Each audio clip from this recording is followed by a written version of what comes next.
El primer contacto de los españoles con Yucatán fue en 1511, con el naufragio de unos navegantes de la expedición de Valdivia que salió de Panamá.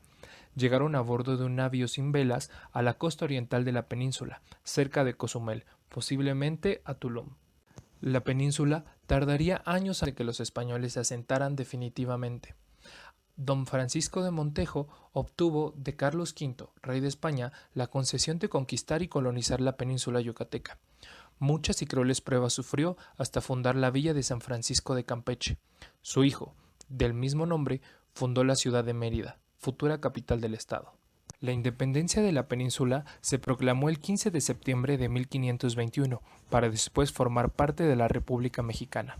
El estado de Campeche surgió por la separación de la península en 1857 y el estado de Quintana Roo surge en el periodo porfirista, de 1902. Principalmente, los climas que encontramos en esta región son el seco estepario y el tropical con lluvia todo el año.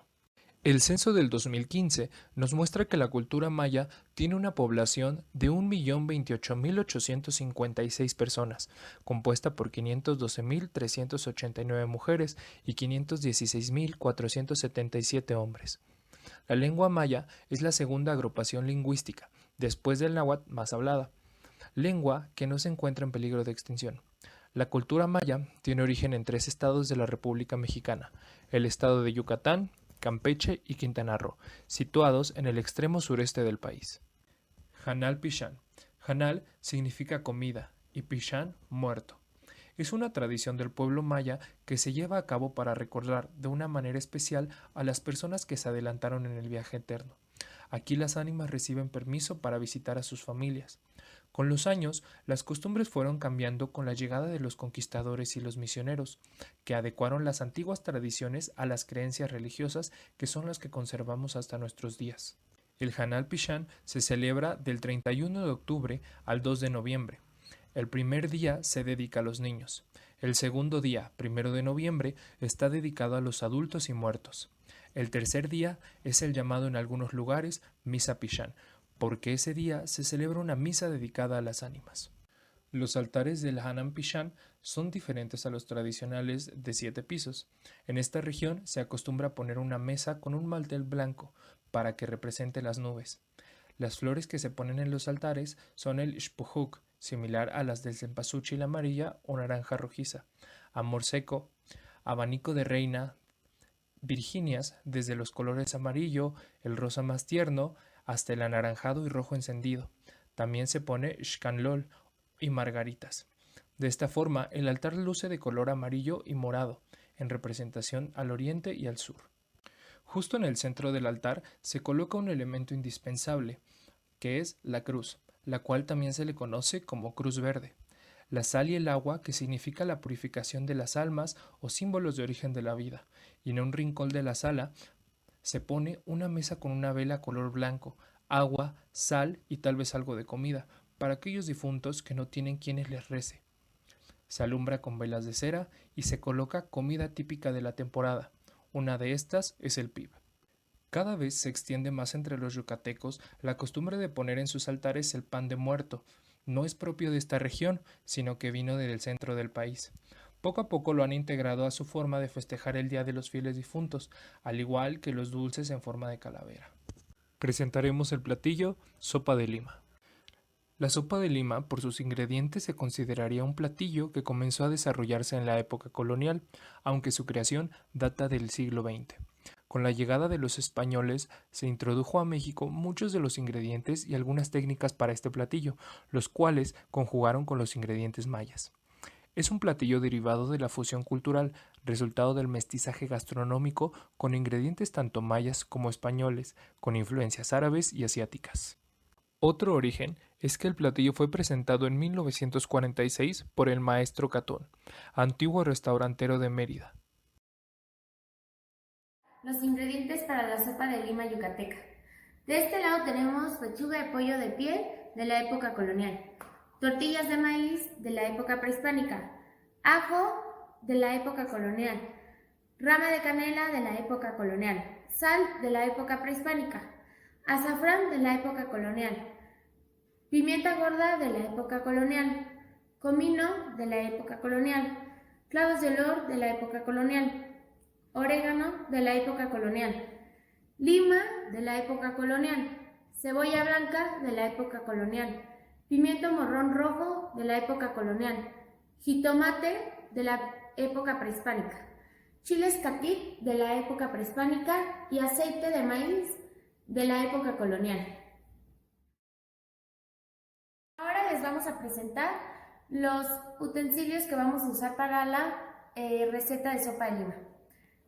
De este lado tenemos una olla de metal, que es de la época colonial, al igual que esta, una olla de barro de la época prehispánica, un plato de talavera de la época colonial y utensilios de metal como cuchillo, cuchara y espumadera de la época colonial. Primero se va a hervir en una cazuela de metal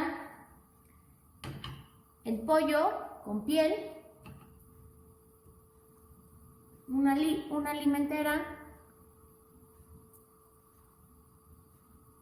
unos trozos de cebolla, ajo, clavos,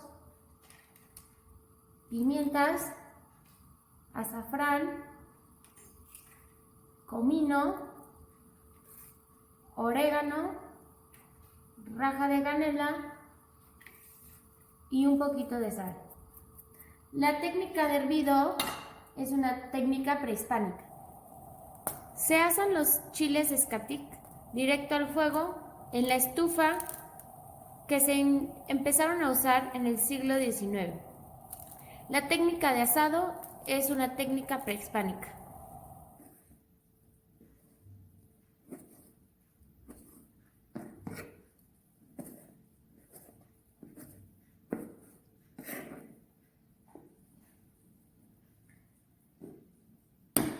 Se picó el jitomate en cuadros y se le quitó el centro, al igual que la cebolla y el chile escatic previamente asado.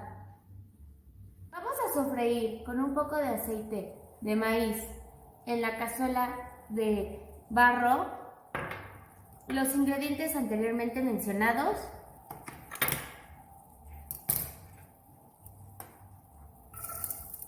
Primero la cebolla,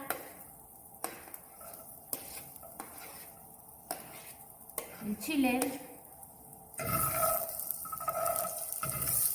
La técnica de sofrito es una técnica de la época colonial. También se le van a agregar unas limas en rebanadas y el jitomate.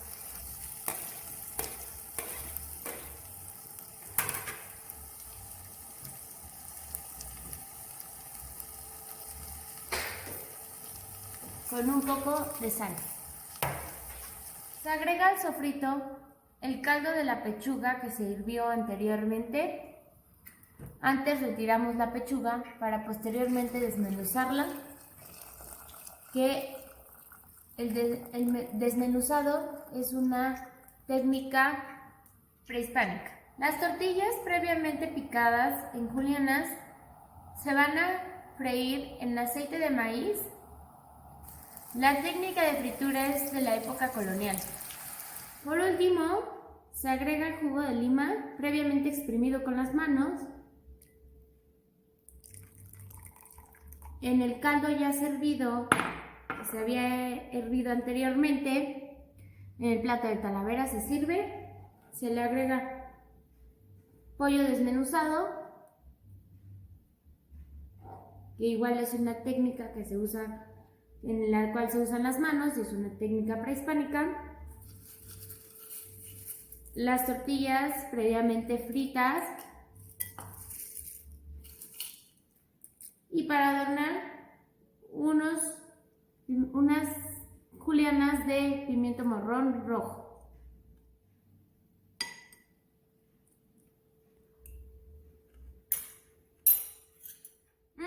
¡Delicioso! Esta fue la receta de sopa de lima. A lo largo de la realización de este proyecto, pudimos concluir que La sopa de lima la consideramos patrimonio cultural de la alimentación mexicana, ya que su creación forma parte de la identidad y costumbres del estado de Yucatán, derivado de una fusión cultural del mestizaje gastronómico en esta región. La sopa de lima se ha vuelto una herencia cultural que se ha visto resguardada y plasmada por las nuevas generaciones, tomando gran significado cultural y social. Hoy en día cuenta con gran presencia en diferentes regiones de la República Mexicana. En conclusión, hemos obtenido un mayor conocimiento de lo que es la alimentación mexicana hoy en día, lo cual, como futuros nutriólogos, será de gran ayuda para el rescate de la cultura gastronómica en nuestro país, incluyendo así productos y platillos endémicos en la dieta mexicana.